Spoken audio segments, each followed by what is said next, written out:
সালামু আলাইকুম। প্রিয় দর্শক, অন্য মঞ্চের আলোচনায় আপনাদের সকলকে আমন্ত্রণ জানাচ্ছি। আজ আমাদের সঙ্গে অতিথি হিসেবে আছেন প্রিয় দর্শক, সাজ্জাদ কাদিরের শুভেচ্ছা নিন। এই মুহূর্তে আপনাদের সামনে কথা বলবো সেনাবাহিনী প্রসঙ্গে। সেনাবাহিনী নিয়ে স্বাভাবিকভাবেই আমাদের সবার কৌতূহল আছে যে সেনাবাহিনী অবস্থাটা কি এখনকার অবস্থাটা যদি বলেন, সেনাবাহিনী এখনো স্ট্রাইকিং ফোর্স হিসেবে N82 সিভিল পাওয়ারের অধীনে এখনো আছে। এটি শুরু হয়েছিল কবে আপনাদের নিশ্চয়ই মনে আছে। আজ থেকে প্রায় 2.5 বছর আগে 2024 সালের জুলাই মাসে তৎকালীন আওয়ামী লীগ সরকার সেনাবাহিনীকে সিভিল প্রশাসনকে সহযোগিতা করবার জন্য মাঠে নামিয়েছিল আইন শৃঙ্খলা রক্ষায়, দেশের নিরাপত্তা, জানমালের নিরাপত্তা রক্ষায়। কিন্তু সত্যিকার অর্থে যে আওয়ামী লীগ সরকার সেনাবাহিনীকে মাঠে নামালো, সেই আওয়ামী লীগ সরকারকে সেনাবাহিনী কিন্তু সুরক্ষা দেয়নি, বরঞ্চ পতনে ভূমিকা পালন করেছে। সেই সরকারটা ছিল, সরকারের বাহিনী হচ্ছে সেনাবাহিনী। সরকারকে সহযোগিতা না করে সরকার বহির্ভূত বা রাষ্ট্র বহির্ভূত, যেটিকে নন স্টেট অ্যাক্টর বলা হয়, স্টেট অ্যাক্টরকে সহযোগিতা না করে সেনাবাহিনী নন স্টেট অ্যাক্টরকে সহযোগিতা করেছিল। যার কারণে আজকে দেশের অবস্থাটা কি, সেনাবাহিনীরও বিবেকবান অংশের বোঝা উচিত যে ওই সময় কি ছিল। আওয়ামী লীগের পতন ঘটিয়ে নন স্টেট অ্যাক্টরকে সহযোগিতা করে আজকে দেশের অবস্থা কোথায় নামিয়ে নিয়ে আসা হয়েছে।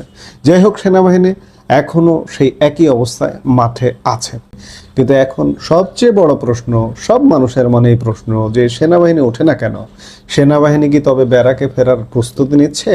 তারা কি কেবল সরকারের একটি গ্রিন সিগন্যাল বা সবুজ সংকেতের অপেক্ষায় আছে? আসলে কি তাই? সেনাবাহিনীকে উঠে যাবার বাস্তবতা আছে? এখন যদি আপনি বলেন যে আমরা সেনা শাসিত, সেমি সেনা শাসিত দেশের মানুষ, আমার মনে হয় খুব একটা ভুল হবে না। সেনাবাহিনী যে আদৌ কবে উঠবে, কারণ কোনো জায়গায় থেকে কোনো খবর নাই যে সেনাবাহিনী উঠবে। প্রায় 21-22 মাস ধরে যে মাঠ পর্যায়ে কাজ করছে, তাদের অর্জনের খতিয়ান কি এবং সেনা প্রধানের বক্তব্যের সূত্র ধরে তারা ঠিক কবে নাগাদ নিজেদের নিয়মিত ঠিকানায় ফিরে যেতে পারেন? আমাদের ফিরে যেতে হবে 2024 সালের সেই উত্তাল জুলাই মাসে। দীর্ঘ 16 বছরের শাসনের একটা পর্যায়ে তথাকথিত সংস্কারকে সামনে রেখে একটা গণবিস্ফোরণের পরিস্থিতি তৈরি হয়েছিল, এবং এই গণবিস্ফোরণে আওয়ামী লীগ সরকারের স্বাভাবিকভাবে পতন ঘটে। এবং আওয়ামী লীগ সরকার পতনের পর আসলে সত্যিকার অর্থে পুরো রাষ্ট্র ব্যবস্থা ভেঙে পড়েছিল। পুলিশ বাহিনী এক নজিরবিহীন সংকটে পড়েছিল। থানাগুলো থেকে পুলিশ প্রায় উধাও হয়ে গিয়েছিল, কারণ থানা লুটপাট, পুলিশ হত্যাকাণ্ড, উধাও তো হওয়ার কথা না। যারা আমাদের সুরক্ষা দিত, আইন শৃঙ্খলা রক্ষা করত, তাদেরকে ষড়যন্ত্রমূলকভাবে আসলে উধাও করে দেওয়া হয়েছিল, হত্যা করে, লুটপাট করে।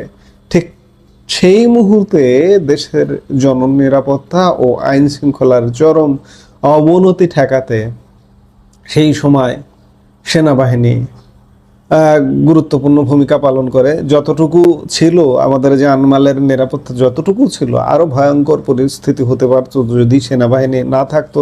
এতটুকু অবদান সেনাবাহিনীর স্বীকার করতে হবে। সরকার পতন ঘটিয়েছে, একটি সরকার এনেছিল, আবার নির্বাচনের মাধ্যমেও একটি সরকার বসানো হয়েছে।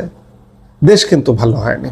আজ থেকে 2 বছর আগে আমরা যে ভালোটা ছিলাম, যে স্বস্তিতে ছিলাম, সেই স্বস্তিতে আমরা নেই।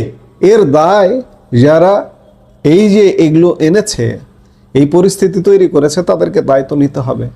N82 সিভিল পাওয়ার বা বেসামরিক প্রশাসনের অনুরোধে তারা মাঠে দায়িত্ব গ্রহণ করে সেই সময়, এবং তখন থেকেই শুরু হয় তাদের ক্লান্তিহীন যাত্রা। প্রায় 2.25 বছর তারা এখন মাঠে। এবং ইউনূসের প্রায় 2 বছর সময় সেনাবাহিনী, বিপুল সংখ্যক সেনাবাহিনী ক্যান্টনমেন্টের বাইরে বা ব্যারাকের বাইরে এসে দায়িত্ব পালন করত, এবং সেই সংখ্যাটা 30,000 সারা দেশে দায়িত্ব পালন করত। 30,000 নামতো, আবার 30,000 ক্যান্টনমেন্টে ফিরে যেত, আবার নামতো। এভাবে পাল্টাপাল্টি করে সেনাবাহিনী দায়িত্ব পালন করত তবে নির্বাচন পরবর্তী সময়ে সেই সংখ্যাটা কমিয়ে ফেলা হয়েছে, এটি নাকি অর্ধেকে আনা হয়েছে। বর্তমানে সারা দেশে প্রায় 15,000 সেনা সদস্য মোতায়েন রয়েছেন। দেশের 64টি জেলার মধ্যে বর্তমানে ক্যাম্প রয়েছে 50টি। তবে সবচেয়ে বেশি গুরুত্ব দেওয়া হয়েছে ঢাকা বিভাগকে। এর মধ্যে ঢাকা বিভাগেই 25টি ক্যাম্প সচল রয়েছে। ঢাকা মহানগর ও ঢাকা জেলার আওতাভুক্ত এলাকায় প্রায় 14টির মতো ক্যাম্প এখনো পর্যন্ত আছে।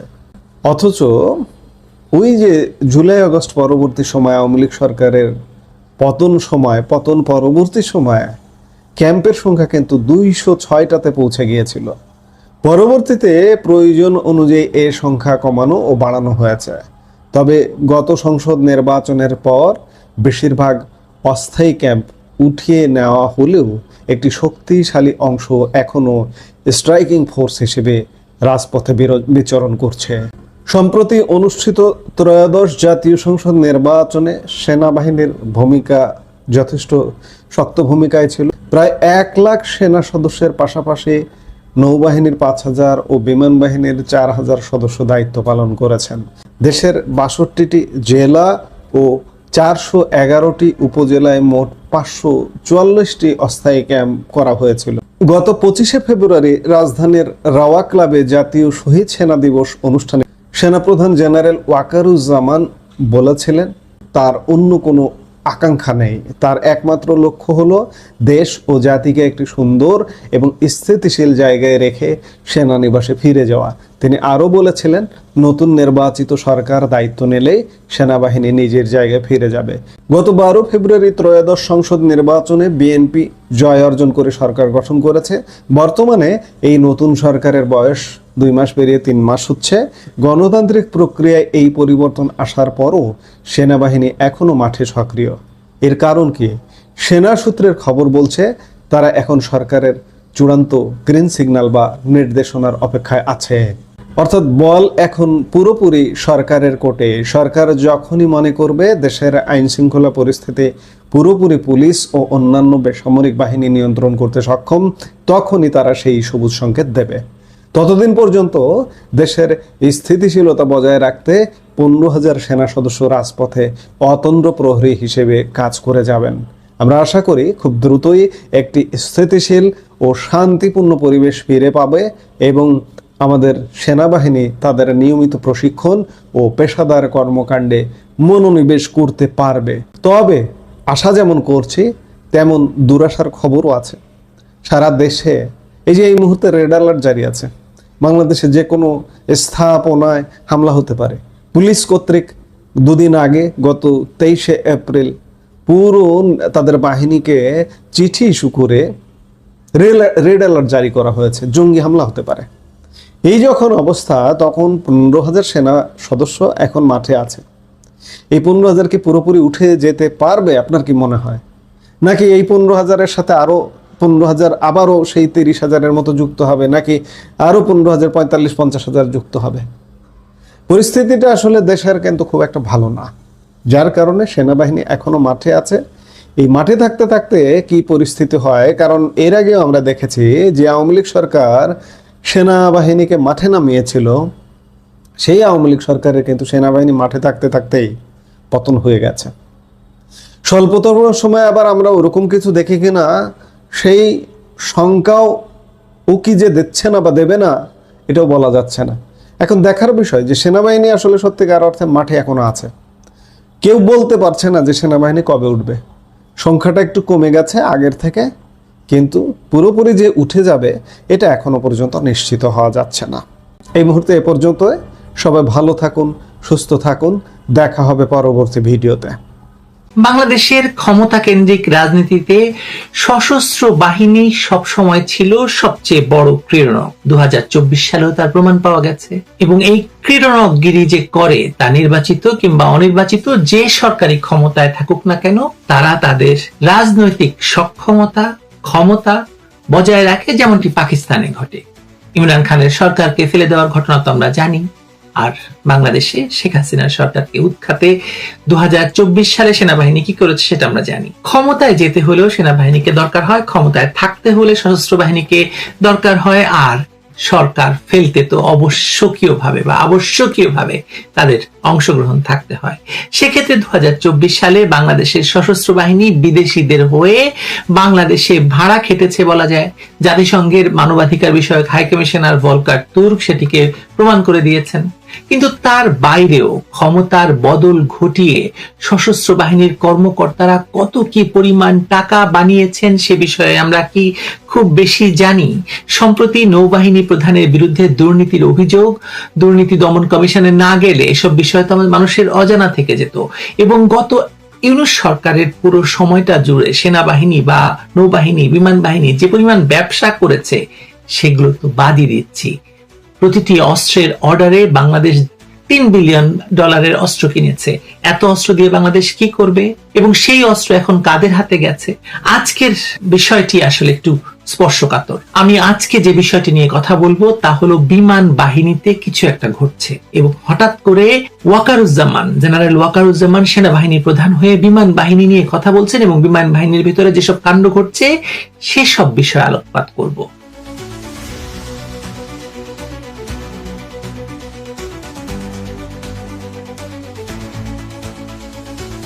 বাংলাদেশ বিমান বাহিনীর ভেতর থেকে যে খবর আসছে তা রীতিমতো শিউরে ওঠার মতো।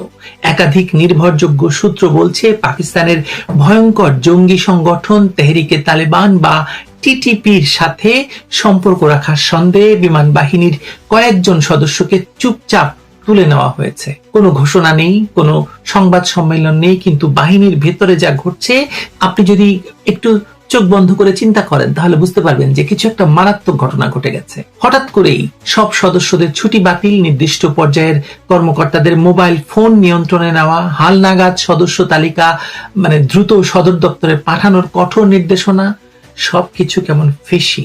যারা বাহিনীর গতিবিধি জানেন তারা বলছেন এ ধরনের পদক্ষেপ এর আগে কখনো দেখা যায়নি। এটি কোনো রুটিন মহড়া নয়, এটি আসলে পুরো বাহিনীকে একটা নিয়ন্ত্রিত খাঁচার মধ্যে ঢুকিয়ে দেওয়া যাতে ভেতর থেকে আর কোনো তথ্য বাইরে না যায়। কিন্তু তথ্যগুলো তো বাইরে এসেছে। আটক বিমান বাহিনীর সদস্যদের পরিচয় এবং তদন্তের বিস্তারিত কোনোভাবে বাইরে চলে গেছে এবং সেই তথ্য টিটিপির হাতেও পৌঁছে গেছে। 2024 সালে ক্ষমতা দখলের পর পাকিস্তানের সঙ্গে ইউনূস সরকারের যে দহরম মহরম, সেনাবাহিনী, বিমান বাহিনী, নৌবাহিনীর ভিতরে যে আদান প্রদান, লেনদেন, চট্টগ্রামে কার্গো আসা, চট্টগ্রামে কার্গো কোনো তদন্ত ছাড়া, তল্লাশি ছাড়া খালাস হয়ে যাওয়া, পপি সিড ধরা পড়া, অনেক গল্প এখানে রয়েছে। সবকিছু সংযুক্ত, কানেক্টেড। এবং এই যে টিটিপি, এই টিটিপি সহ আরো যে সব সংগঠন আছে তাদের অনলাইন তৎপরতা হঠাৎ করে বেড়ে গেছে বলে আমরা দেখতে পাচ্ছি। তার বার্তায় আইন শৃঙ্খলা বাহিনীর ভেতরে থাকা সমর্থকদের সজাগ থাকতে বলা হচ্ছে এবং পরিস্থিতি কাজে লাগানোর ইঙ্গিত দিচ্ছে। গোয়েন্দারা এটাকে সাইকোলজিক্যাল অপারেশন হিসেবে দেখছেন, বাহিনীর ভেতরে ভয় আর বিভ্রান্তি ছড়িয়ে দেওয়ার সুচিন্তিত কৌশল হিসেবেও কেউ কেউ বর্ণনা করছেন।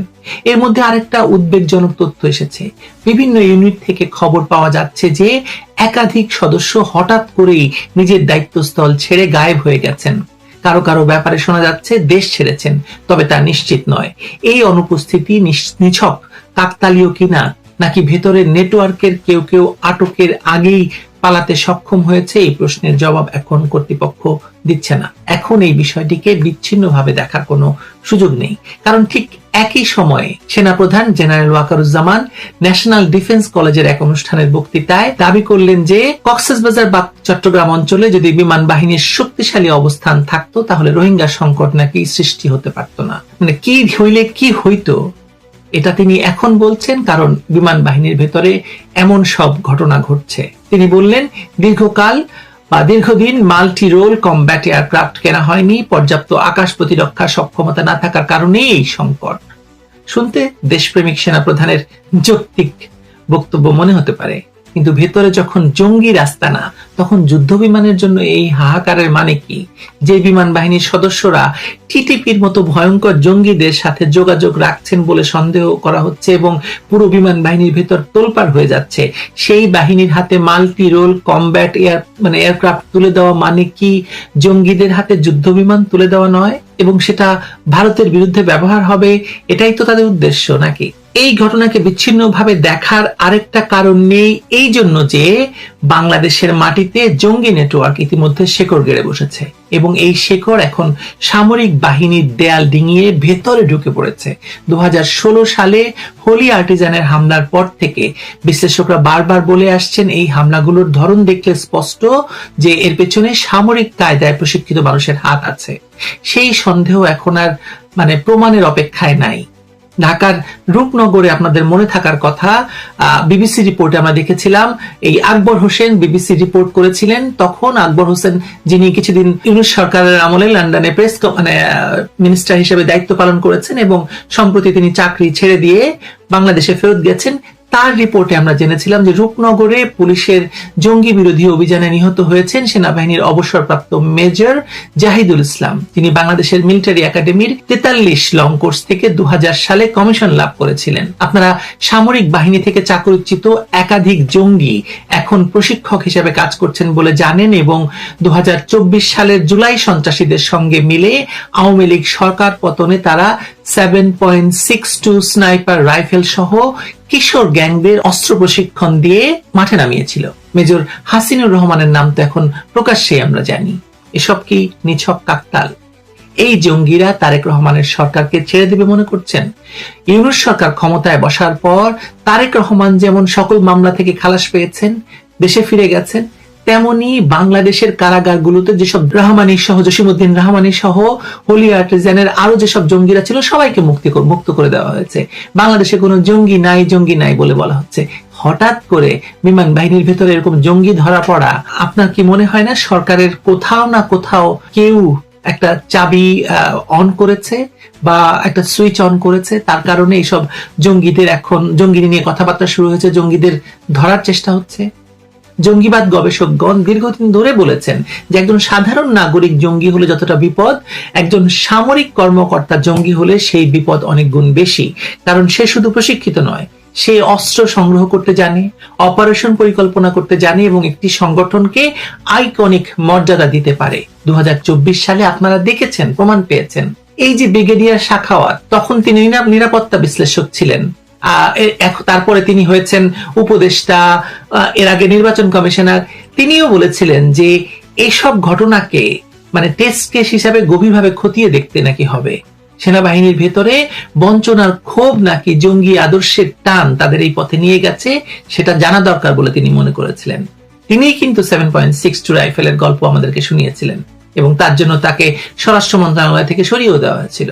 আর তিনি সব প্রশ্ন তুলেছেন, সেই সব প্রশ্নের উত্তর খোঁজার বদলে সরকার ব্যস্ত ছিল বা ইউনূস সরকার ব্যস্ত ছিল অন্য হিসাব নিকাশে, পাকিস্তানের সঙ্গে নতুন প্রেমে। আপনারা জানেন যে বাংলাদেশে নতুন নতুন জঙ্গি সংগঠন কাজ করছে। এর মধ্যে সামরিক বাহিনী সংশ্লিষ্ট জামাতুল আনসার ফিল হিন্দাল শারকিয়ার কথা আমরা জানি। এই নতুন জঙ্গি সংগঠন মাত্র কয়েক বছরের মধ্যে এমন একটা কাঠামো দাঁড় করিয়েছিল যা দেখে রীতিমতো মাথা ঘোরে। 55 জন তরুণকে তারা ঘর ছাড়িয়েছে সেই সময় হিজরতের নামে। সেই 55 জনের একজনকেও এখনো পাওয়া যায়নি। অনেকে পাকিস্তানে গিয়ে নিহত হয়েছেন বলে জানা যায়। র্যাবের কমান্ডার সে সময়ে খন্দকার আল মঈন স্বীকার করেছিলেন যে তারা কোথায় আছে সেটা নিশ্চিত নয়। পার্বত্য চট্টগ্রামের গহীন বনে আছে নাকি পরিচয় বদল করে ইতিমধ্যেই দেশের বিভিন্ন স্থানে ছড়িয়ে পড়েছে, পাকিস্তানে চলে গেছে প্রশিক্ষণের জন্য, আফগানিস্তানে গেছে, কোথায় গেছে তারা? এই তরুণরা পর্যটনের ছদ্মবেশে বিভিন্ন জায়গায় যেত। আপনারা জানেন যে 2024 সালে ক্ষমতা দখলের পর পাকিস্তানে অসংখ্য এই ভিডিও বানানোর ওসিলায়, বিভিন্ন ভ্রমণের ওসিলায় বিভিন্ন সময়ে অসংখ্য তরুণ গিয়ে সেখানে প্রশিক্ষণ নিচ্ছে বলে আমরা খবর পেয়েছি। সো এভাবে দলে দলে শুধু বাংলাদেশের পাহাড় এলাকায় নয়, পাকিস্তান, আফগানিস্তান গিয়ে প্রশিক্ষণ নিচ্ছে এবং তারা বাংলাদেশে ফেরত আসছে, কারণ করাচির সঙ্গে এখন সরাসরি বিমান যোগাযোগ আছে। আপনি জানেন কিনা জানি না যে সেই বিখ্যাত বা কুখ্যাত আল জাজিরা খ্যাত সাংবাদিক জুলকারনাইন সায়েরও বলেছেন যে বাংলাদেশে এই অবিলম্বে এই পাকিস্তান বা করাচির সাথে ফ্লাইট যোগাযোগ বা বিমান যোগাযোগ বন্ধ করা দরকার, কারণ একটা ভয়ঙ্কর ঘটনা ঘটে গেছে। বাংলাদেশে জঙ্গিদের প্রশিক্ষণ এবং জঙ্গি তৎপরতায় পাকিস্তানের নাম সম্পৃক্ত হয়েছে এবং অনেক নাকি প্রমাণ তার কাছেও আছে। নিশ্চয়ই এই জঙ্গিদেরকে তারাই ক্ষমতায় এনেছে। এই জুলকারনাইন সাহেবরাই আসলে বলেছে যে বাংলাদেশে নাকি শেখ হাসিনা জঙ্গি নাটক করেছিল। শেখ হাসিনার পুরো আমল জুড়ে জঙ্গিবাদের নাটক হয়েছে, হোলি আর্টিজান, ভুয়া, এসব গল্প তো আমরা শুনেছি। এই যে যে সংগঠনের নাম বললাম একটু আগে, সেই সব সংগঠনের পেছনে যেসব কাঠামো কাজ করে তা দেখলে বোঝা যায় যে এটা স্বতঃস্ফূর্ত কোনো বিষয় নয়। সংগঠনের সুরা সদস্য থেকে সামরিক শাখার নেতা, অর্থ সমন্বয়ক থেকে হিজরত সমন্বয়ক, সবকিছু অত্যন্ত সেনাবাহিনীর মতো করে সুপরিকল্পিতভাবে, সুচিন্তিতভাবে সাজানো। পটুয়াখালী এবং ভোলায় প্রাথমিক প্রশিক্ষণ, তারপর কুমিল্লায় সেফ হাউসে অবস্থান, এবং এরপর পার্বত্যাঞ্চলে চূড়ান্ত সশস্ত্র প্রশিক্ষণ। এই পুরো পাইপলাইন তৈরি করতে সময় লেগেছে, পরিশ্রম লেগেছে, প্রচুর অর্থ লেগেছে। আর সেই অর্থ এসেছে দেশের ভেতরে থাকা 3 ক্যাটাগরির দাতাদের কাছ থেকে, যারা প্রতি মাসে 1000 থেকে 1 লাখ টাকা পর্যন্ত জঙ্গিদের পাঠায়। পার্বত্য এলাকায় এই জঙ্গিদের আশ্রয়, প্রশিক্ষণ এবং অস্ত্র দিচ্ছে কুকি চীন ন্যাশনাল ফ্রন্ট, প্রতি মাসে টাকা দিচ্ছে তাদেরকে। এবং এই যে AK-47, AK-22, AK-32 কেনার জন্য বিরাট বড় ফান্ডের ব্যবস্থা করেছে আমাদের সেই উপদেষ্টা আসিফ মাহমুদ সজিক ভুইয়া। তার AK-47 এর উৎস কিন্তু এসব জঙ্গি কানেকশন, এবং সে এই জঙ্গিদের নিয়েই সেনাবাহিনীর সাথে যুদ্ধ করবে বলেছিল। আপনাদের মনে আছে তাদের নাকি সশস্ত্র যুদ্ধের প্রস্তুতি ছিল 2024 সালে। যদি সেনাবাহিনী বাধা দিত তাহলে তারা বাংলাদেশ রাষ্ট্রের বিরুদ্ধে তারা যুদ্ধ ঘোষণা করত। আপনি বুঝতে পারছেন ব্যাপারটা? জেনারেল ওয়াকার জবাবদিহিতার কথা বলছেন যে সংগঠনের জবাবদিহিতা নেই, সে সংগঠন নাকি কখনো এগোতে পারে না। একই সাথে বলছেন 1000 কোটি টাকা বিনিয়োগ করলে ভবিষ্যতে 50,000 কোটি টাকার ক্ষতি এড়ানো সম্ভব। যুদ্ধের জন্য প্রস্তুতি নিতে হয়, যুদ্ধ করার জন্য নয়, যুদ্ধ এড়ানোর জন্য। হয়তো তার কথাগুলো মিথ্যা নয়, কিন্তু জবাবদিহিতার কথা যখন বলছেন ভাই, তখন বিমান বাহিনীর ভেতরে এই যে টিটিপি বা তেহরিকে তালেবান পাকিস্তানের যে সম্ভাব্য নেটওয়ার্কের বিষয়ে আপনি কেন নীরব? কাজ করছেন কোন এটা নিয়ে? শক্তিশালী প্রতিরক্ষার কথা বলছেন, কিন্তু ভেতরের শত্রুটা চিহ্নিত না করে বাইরের জন্য যুদ্ধ বিমান কেনার কথা বলছেন কোন যুক্তিতে?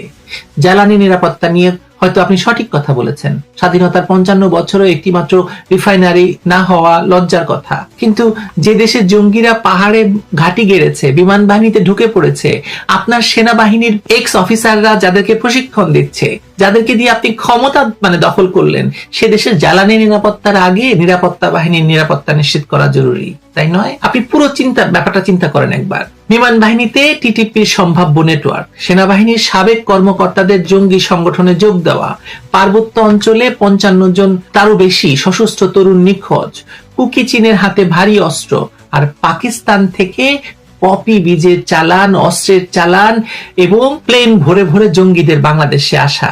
এসব কিছু কি আলাদা আলাদা দুর্ঘটনা, নাকি এটা একই ঘটনা? এটা একটা দেশকে ভেতর থেকে একেবারে শেষ করে দেওয়ার পরিকল্পিত প্রক্রিয়া।